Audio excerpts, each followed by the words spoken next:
Laser, हम ये शब्द रोज सुनते हैं, है ना?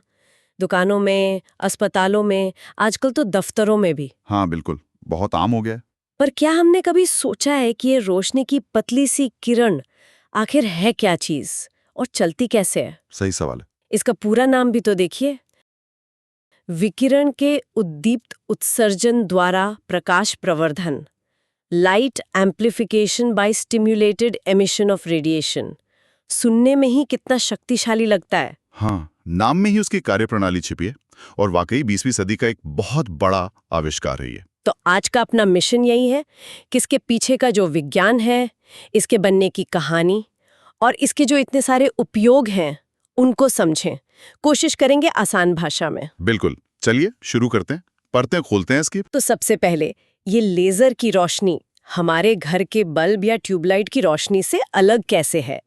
मतलब सिर्फ ज्यादा चमकदार होने की बात तो नहीं है ये। नहीं नहीं, बिल्कुल नहीं। चमक एक पहलू है, पर असली फर्क रोशनी की प्रकृति का है, मतलब उसका कैरेक्टर। प्रकृति कैसे? देखिए, मुख्य शब्द है सुसंगतता, अंग्रेजी में जिसे कहते हैं कोहेरेंस। कोहेरेंस। सुसंगतता, ठीक है? हाँ, इसका मतलब है कि लेजर की रोशनी में सारे प्रकाश कण यानी फोटॉन एकदम अनुशासित सिपाही की तरह हैं, एक साथ एक ही दिशा में एक ही ताल में चलते हैं। अच्छा, इसी वजह से जिसे स्थानिक सुसंगतता कहते हैं, स्पेशल कोहेरेंस, बीम फैलती नहीं है, एकदम सीधी जाती है दूर तक, जैसे लेजर पॉइंटर में देखते हैं। हाँ हाँ, देखा है। और दूसरी है कालिक सुसंगतता, टेम्पोरल कोहेरेंस। इसका मतलब है कि रंग एकदम शुद्ध होता है, एक ही तरंग दैर्ध्य, मतलब एक ही वेवलेंथ का। ओह, जबकि बल्ब की रोशनी? वो तो बिल्कुल बिखरी हुई, बेतरतीब, फोटॉन हर दिशा में अलग अलग ताल में, कई सारे रंग मिले हुए हैं। समझ गई।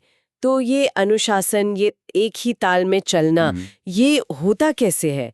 लेख में उद्दीप्त उत्सर्जन का जिक्र था, स्टिम्युलेटेड एमिशन। सुनने में थोड़ा भारी लग रहा है। हाँ, शब्द थोड़ा तकनीकी है, पर कॉन्सेप्ट मजेदार है। देखिए, बल्ब में क्या होता है, परमाणु ऊर्जा छोड़ते हैं और बस बेतरतीब जंग से फोटॉन फेंक देते हैं किसी भी दिशा में। ठीक है। लेकिन लेजर में कुछ खास होता है। आइंस्टीन ने करीब 100 साल पहले ही सोच लिया था कि ऐसा हो सकता है। आइंस्टाइन ने? हाँ, उन्होंने सोचा कि अगर एक फोटॉन जो बाहर से आ रहा है किसी ऐसे परमाणु से टकराए जिसके पास पहले से ऊर्जा है, तो वो उस परमाणु को ठीक अपने जैसा ही एक और फोटॉन निकालने के लिए उकसा सकता है, स्टिमुलेट कर सकता है। उकसा सकता है, मतलब कॉपी बनाने जैसा? बिल्कुल, एकदम सही कॉपी। दिशा, चरण, तरंग दैर्ध्य सब कुछ सेम टू सेम। अरे वाह! तो मतलब एक फोटॉन से 2 बन गए, फिर वो 2 और परमाणुओं को उकसाएंगे, 4 बन जाएंगे। ये तो चेन रिएक्शन जैसा हो गया। एग्जैक्टली, बिल्कुल सही पकड़ा। यही है उद्दीप्त उत्सर्जन का कमाल। और इसी को बढ़ाने के लिए, एम्प्लीफाई करने के लिए हमें चाहिए एक गेन मीडियम। गेन मीडियम, ये क्या होता है? ये कोई खास तरह की सामग्री होती है। कोई क्रिस्टल हो सकता है जैसे रूबी, कोई गैस हो सकती है जैसे CO2, या फिर सेमीकंडक्टर डायोड। अच्छा, इस मीडियम को बाहर से लगातार ऊर्जा दी जाती है, इसे पंपिंग कहते हैं, ताकि इसके परमाणु हमेशा रेडी रहें, उकसाए जाने के लिए तैयार। ठीक है, मीडियम तैयार है। अब इस मीडियम के दोनों तरफ लगा देते हैं आईने, मिरर्स। आईने क्यों? ताकि ये जो फोटॉन बन रहे हैं वो भागे नहीं, वो उन आयनों के बीच आगे पीछे दौड़ते रहें। हर बार गेन मीडियम से गुजरेंगे और फोटॉन पैदा करेंगे, अपनी संख्या बढ़ाते जाएंगे। मतलब आईनों के बीच फोटॉन की सेना बढ़ती जाती है। हाँ बिल्कुल। और फिर एक आईना ऐसा होता है जो थोड़ा सा पारदर्शी होता है, पार्शली रिफ्लेक्टिव। जब फोटॉन की संख्या बहुत ज्यादा हो जाती है तो उस आईने से एक शक्तिशाली, एकदम सीधी, सुसंगत बीम बाहर निकल आती है। यही है लेजर। कमाल है, कितनी सरल और कितनी इंजीनियस व्यवस्था है। और इसका इतिहास, वो भी तो बड़ा दिलचस्प है। आइंस्टाइन की सोच से लेकर असलियत बनने तक। हाँ, सफर लंबा था। आइंस्टीन ने 1917 में नींव रख दी थी, फिर माइक्रोवेव के लिए मेसर बना, amplification by stimulated emission of radiation. अच्छा, पहले माइक्रोवेव वाला आया। हाँ, और फिर पहला दिखने वाली रोशनी का लेजर वो 1960 में थियोडोर मैमन ने बनाया, रूबी क्रिस्टल इस्तेमाल करके। 1960, और चार्ल्स टाउन्स और आर्थर शैलो का भी नाम आता है। बिल्कुल, उनका सैद्धांतिक काम बहुत महत्वपूर्ण था। मेसर और लेजर के लिए उन्हें नोबेल पुरस्कार भी मिला। और वो गॉर्डन गोल्ड, जिन्होंने लेजर नाम दिया था, उनकी कहानी क्या थी? अरे हाँ, गॉर्डन गोल्ड, उनकी कहानी तो अलग ही है। कहते हैं 1957 में उन्होंने अपनी नोटबुक में LASR शब्द लिखा और इसके कई उपयोग भी सोच लिए थे। अच्छा, फिर? पर उन्हें अपने आइडिया का पेटेंट हासिल करने में करीब 30 साल लग गए।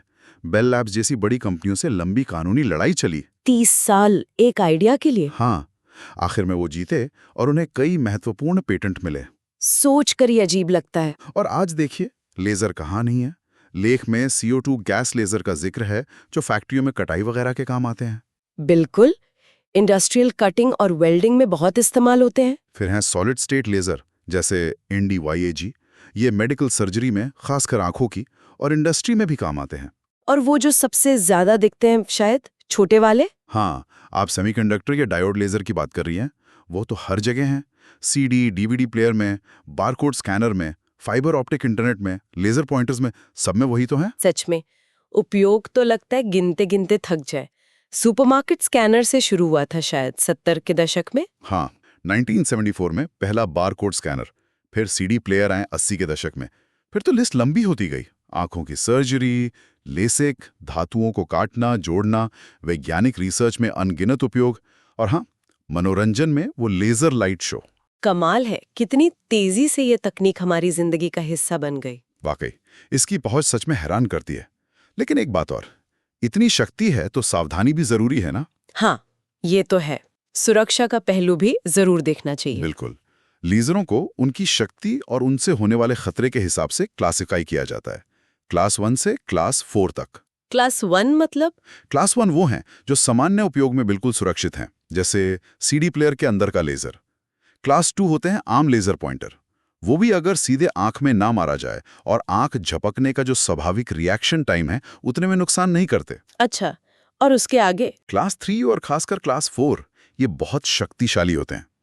ये त्वचा को जला सकते हैं और आंखों को स्थायी नुकसान पहुंचा सकते हैं। सीधे देखने पर भी और कहीं से टकराकर आई रोशनी से भी? हाँ, दोनों तरह से। इसलिए इनके साथ काम करते समय खास सुरक्षा वाले चश्मे पहनना और दूसरी सावधानियां बरतना बहुत जरूरी होता है। तो कुल मिलाकर लेजर एक ऐसी तकनीक है जो क्वांटम भौतिकी के एक बड़े ही अनोखे सिद्धांत मतलब उद्दीप्त उत्सर्जन पर आधारित है और आज हमारी जिंदगी के इतने सारे पहलुओं को छू रही है, अदृश्य फाइबर ऑप्टिक केबल से लेकर ऑपरेशन थिएटर तक। बिल्कुल, और ये कहानी अभी खत्म नहीं हुई है। वैज्ञानिक लगातार और बेहतर और कुशल और नई नई तरह के लेजर बनाने में लगे हुए हैं। नई तरंगदैर्घ्य, बेहतर एफिशिएंसी, और भी कुछ नया। हाँ, ये सोचना भी कितना रोमांचक है कि लेजर सिर्फ प्रयोगशाला की चीज नहीं है, ये प्रकृति में भी मिलते हैं। जैसे मंगल ग्रह के वायुमंडल में CO2 लेजर का प्रमाण मिला है। सच में, मंगल पर लेजर? हाँ, और हाल ही में वैज्ञानिकों ने जीवित कोशिका मतलब लिविंग सेल से भी लेजर जैसी रोशनी पैदा करने में कामयाबी हासिल की है। जीवित कोशिका से? ये तो अविश्वसनीय सा लगता है ना? तो भविष्य में ये तकनीक और कौन-कौन से दरवाजे खोलेगी, कौन-कौन से नए रूप दिखाएगी, ये सोचना ही अपने आप में बहुत रोमांचक है।